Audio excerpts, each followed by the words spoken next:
that night, I could feel another message caching. It was a big one. It was huge. And it started. It's 3 again. I'm awake. I'm listening to requiems and ordering more. I'm listening to burial rites from all over the world. Some places, they dance and chant. Some places, they tear their clothes. Some places, they play choirs with bamboo clarinets. In some places, they scream. In Polynesia, they wail. The wailing is close to singing. It's like a song. It's kind of strange when you listen to wailing that's like singing. It's kind of like a ritual also. And it leaves you wondering, how much does anyone really miss anyone else? And how much is just crying because they think they have to, that it's a song they have to sing? Some women in Australia fall silent when they're grieving. It's a requirement. And for the rest of their lives, they speak only with their hands.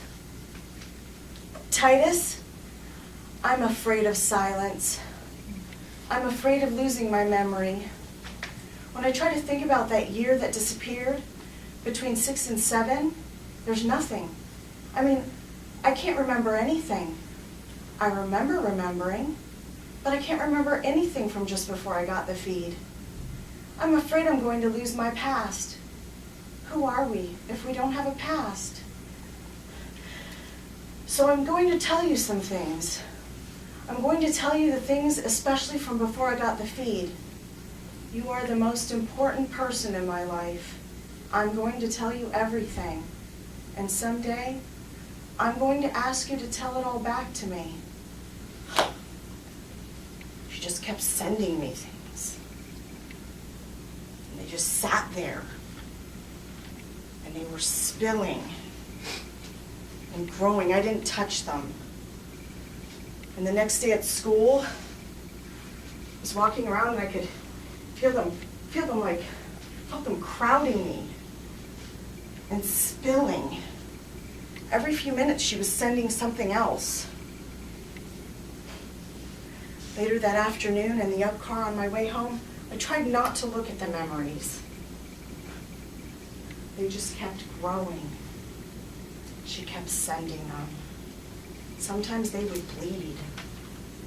Something about her father, younger, throwing her a baseball. Her mother, wearing sandals and a proton lid. Some smell of a sauce cooking. She told stories from before she got the feed. Tried not to listen. Got only words. Something about an ant, or a camel, a guitar, or some shit like that. I didn't listen to any of it. I just let it sit. I didn't listen to the stories. They just spilled and they bled. When I got home, I had a headache. I asked the feed to cut off the headache. It sent me some message about all the stuff it was caching. Did I want to read it? Did I want to see it? I sat down. Then I walked around. She was bombarding me. And finally, I got a message. She stopped. My lines were clear. My lines were clear. Went to the kitchen to get a drink of water. Filled up my glass. I looked at the window over the sink. And then I deleted everything she sent me. I deleted everything she sent me.